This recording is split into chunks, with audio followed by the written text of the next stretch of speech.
Paz, irmãos, nós vamos conversar um pouco sobre o tema religião e religiosidade. Quando a gente fala sobre religião, nós temos aí dois prismas por onde a gente pode estudar esse assunto. O primeiro é o prisma do universo da ciência, onde a ciência de religião vai nos apontar aí uma série de aspectos para que nós possamos avaliar os desdobramentos da religião no mundo, em todas elas, e até mesmo dentro da própria religião evangélica, as diferentes formas de culto e de vida cristã existentes. E existe um outro ponto que é onde a gente vai gastar um pouquinho mais de tempo com vocês aqui, quando nós vemos aquilo que Deus deseja que eu e você entendamos sobre o que de fato é a religião.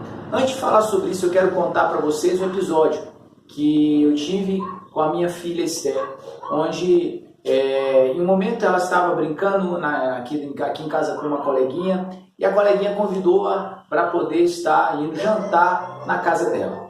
E nesse processo nós temos aqui uma lei, um mandamento, vamos dizer assim, onde nós dizemos que ela não pode ir a lugares onde a gente não esteja próximo, ou um parente, uma avó, um tio, uma tia, para que, enfim, tenhamos ali aquele cuidado, né, de verificar onde ela está e o que ela está fazendo e tudo mais. A princípio, quando ela ouviu não, isso não soa bem, porque esta lei, um mandamento, uma restrição, ela não tem essa conotação, esse entendimento em primeiro passo muito agradável. Mas aí depois nós vamos explicar para ela a razão do porquê nós não deixamos ela sozinha em outros lugares ainda. Então, quando ela entendeu que a razão disso era por causa do cuidado, da proteção, dela estar em lugares onde a gente pudesse estar a protegê-la, ela entendeu. E o que eu entendo com isso? Quando Deus ele nos informa leis, o desejo dele é nos apontar aquilo que ele entende como certo e como errado. Mas o mais importante que ele deseja é que nós entendamos os conceitos, as razões pelas quais aquelas leis foram fundamentadas. Quando os religiosos vão até Jesus dizendo, olha Senhor, Moisés disse que era para dar a carta de divórcio. Então Jesus ele diz, olha, ele disse isso por causa da dureza do coração de vocês. Porque na verdade o que Deus queria é que eles entendessem um conceito, não ficassem apegados à lei e uma maneira de burlar essa lei, mas entendessem o conceito. Eu estou dizendo isso porque a palavra de Deus fala para nós sobre religião, dizendo que a verdadeira religião é que nós cuidássemos dos órfãos e das viúvas. E o que isso nos mostra? Isso nos mostra que o objetivo que o Espírito Santo tem, utilizando-se do apóstolo para falar sobre a religião, da perspectiva de Deus, é nos mostrar que Deus ele não sonhou com uma seita, com um processo de pessoas ali aglomeradas juntas, com um processo, sabe, sem entendimento, sem vida, sem entender. Não, ele sonhou com uma família. Ele não planejou uma seita, ele planejou uma família. E ele queria que assim como nós queremos que os nossos filhos entendam os conceitos que a gente quer transmitir para eles, ele também quer que nós entendamos os conceitos muito mais do que simplesmente isso não, aquilo pode, isso não pode, isso deve, isso não deve. Então João vem e diz, olha, essa é a verdadeira religião. Cuide do órfão, cuide da viúva. Ou seja, Deus é amor. E ele deseja que nós entendamos que esse amor precisa estar em nós também. É essa a definição da palavra religião. Religare, do latim, que fala sobre uma religação do homem a Deus. E de que maneira nós vamos ser religados a Ele? Exatamente quando esse elo que temos com Deus se torna tão forte que a essência dele passa a ser parte da nossa essência também. Por isso João falou sobre a verdadeira religião. Quando nós entramos já no campo da religiosidade, nós temos aqui um entendimento acerca da reflexão, da atividade dentro da religião.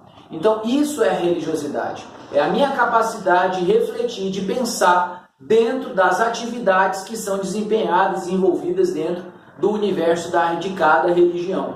Quando nós trazemos isso para a prática, Existe um texto que Paulo escreve na carta aos Colossenses, no capítulo 2, do verso 20 ao verso 23, eu quero ler para você. Considerando que morreste com Cristo para as tradições humanas e a falsa religiosidade deste mundo, porque vós sujeitais ainda a tais ordenanças como se pertencesse a esse sistema de valores. Não mais obedeceis a regras como estas. Não toques, não proves, não manuseis. Todas essas regras estão destinadas a desaparecer pelo uso, pois se baseiam em ordenanças e ensinos meramente humanos. Esses regulamentos têm de fato aparência de sabedoria, com sua pretensa religiosidade, falsa humildade e rígida disciplina para com o corpo, mas não tem valor algum para refrear as paixões da carne.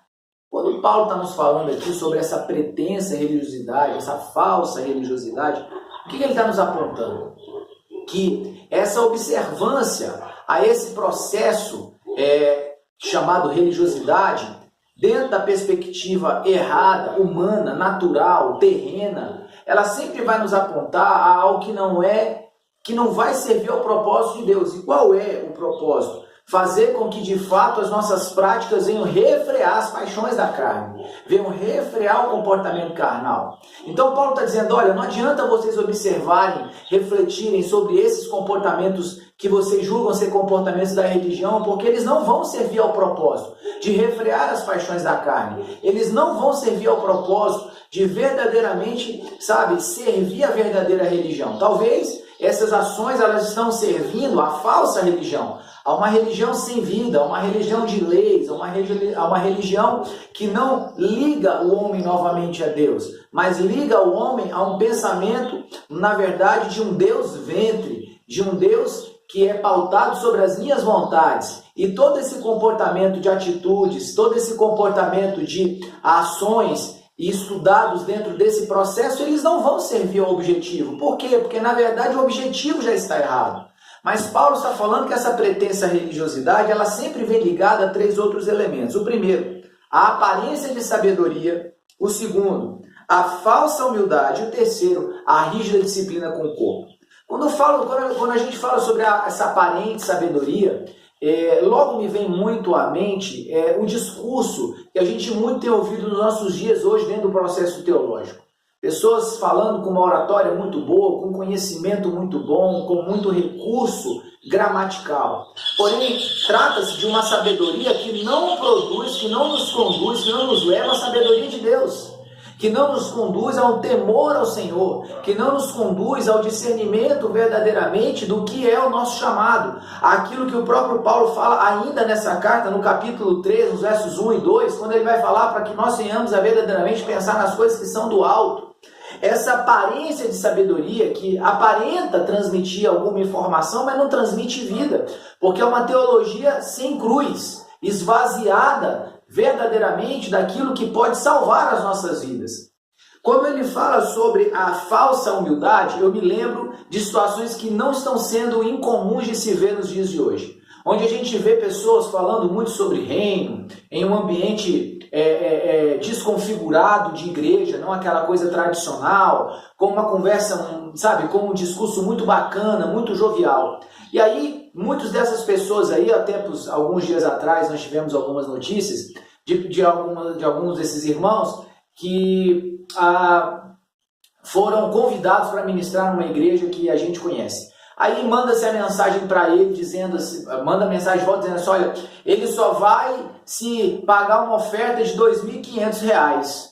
E aí a pessoa vira e fala, não, mas e se a gente tiver metade disso, ele vem? Ah, não, olha, não vem, infelizmente, ele não pode ir por esse valor, não é? E aí eu fico olhando essa humildade toda, passada por um canal como esse, de YouTube, de Facebook, ou qualquer outro tipo, de alguém que se diz participante do reino, que se diz alguém que está pronto para servir por causa de um chamado e cobra R$ 2.500 para ministrar na sua igreja. Isso é exatamente o que nós estamos falando, não é? No terceiro ponto, essa rigidez para com o corpo, isso pode, isso não pode, essa roupa é santa, essa roupa não é, esse tipo de corte de cabelo pode, esse aqui nem cortar cabelo se dá. Todo esse processo que a gente muitas vezes fica anos e anos vivendo através desse tipo de princípios e valores, E muitas vezes por causa de um zelo, né? Um zelo por causa da palavra, um zelo por causa da santidade, mas nós precisamos voltar ao princípio básico desse vídeo.